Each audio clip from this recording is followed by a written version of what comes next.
আসসালামু আলাইকুম, নমস্কাৰ, খুলুমবাই। সম্মানীয় আজিৰ সভাৰ সভাপতি ডাঙৰীয়া, মঞ্চত উপস্থিত এআইডিএফ দলৰ কেন্দ্ৰীয় সমিতিৰ সম্মানীয় উপসভাপতি তথা ধুবুৰী বিধানসভা সমষ্টিৰ বিধায়ক নজৰুল হক সাহেব, মঞ্চত উপস্থিত বিলাসিতা পূব সমষ্টিৰ সম্মানীয় বিধায়ক শামছুল হুদা ডাঙৰীয়া, মঞ্চত উপস্থিত মহিলা মৰ্চাৰ সভানেত্ৰী ডাঙৰীয়ানী, মঞ্চত উপস্থিত আইটি ফণ্ডৰ সভাপতি, সমন্বিত যুৱ মৰ্চাৰ সাধাৰণ সম্পাদক, সাংগঠনিক সাধাৰণ সম্পাদক প্ৰচাৰ আৰু অন্যান্য বিষয়ববীয়াসকল, ধুবুৰী, কোকৰাঝাৰ আৰু গোসাইগাঁও জিলা সমিতিৰ বিষয়ববীয়াসকল, আমাৰ অতি সন্মানীয় বিভিন্ন সমষ্টিৰ পৰা আগত প্ৰাৰ্থীসকল, এই অঞ্চলৰ মুৰব্বীয়ান সমাজ, দলীয় সতীৰ্থসকল, আই মাতৃসকল আৰু যুৱ বন্ধু বান্ধৱীসকল, আপোনালোক সকলোৱে আজি দিনজোৰা কাৰ্যসূচীৰে ৰাতিপুৱাৰ পৰা যি ধৈৰ্য কষ্ট সহকাৰে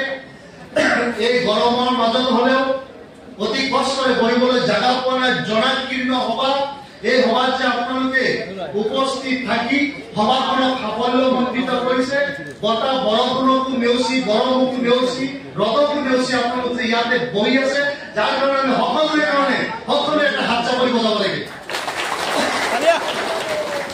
আমাৰ দলৰ নেতা হজৰত মৌলানা বদৰুদ্দিন আজমল সাহেব, তেখেতে অসমৰ মজলুম, নিপীড়িত, বঞ্চিত মানুহৰ হক আৰু অধিকাৰৰ হকে বিগত 20টা বছৰে যি সংগ্ৰাম কৰি আহিছে, যি আন্দোলন আপোনালোক আমাৰ কাৰণে কৰি আহিছে, সেই আন্দোলন আমি সন্মুখৰ পৰা চাইছো, সেই আন্দোলনৰ ফল আমি ভোগ কৰিছো, সেই আন্দোলনে আমাক সুৰক্ষা আৰু নিৰাপত্তা দিছে, যাৰ বাবে আজি আমি এই বিটিআৰ পৰিষদীয় নিৰ্বাচনৰ সমসাময়িক সময়ত আমি অত লোক ইয়াতে একত্ৰিত হৈছো আৰু এআইডিএফ দলৰ প্ৰতি আমি মৰম, শ্ৰদ্ধা, ভাল পোৱা আৰু সংগঠনৰ প্ৰতি থকা দায়বদ্ধতা আমি দেখুৱাইছো।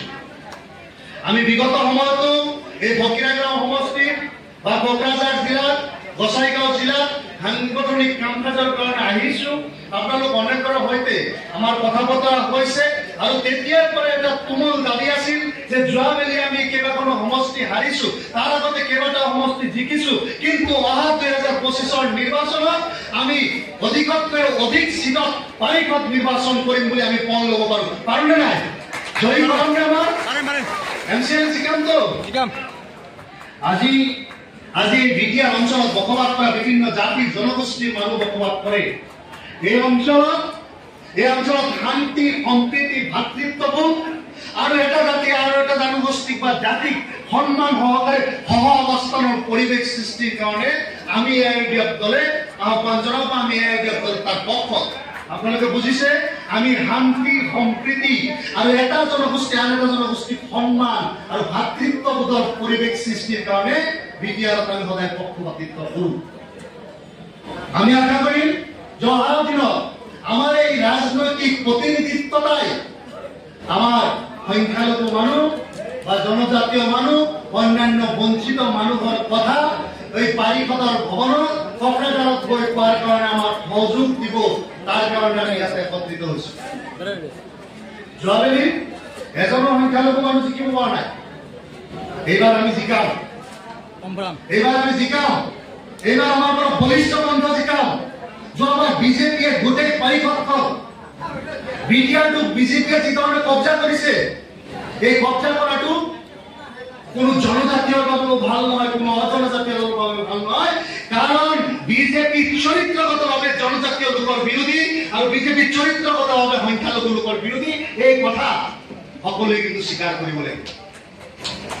আজি এই ঠাইত তেওঁলোকৰ এলায়েন্স পাৰ্টনাৰ ইউপিপিএল থকাৰ পিছতো বিজেপি ইয়াতে সোমাবলৈ কিয় চেষ্টা কৰিছে? বিজেপিয়ে সোমাবলৈ এইকাৰণে চেষ্টা কৰিছে, বিজেপি যাতে ইয়াতে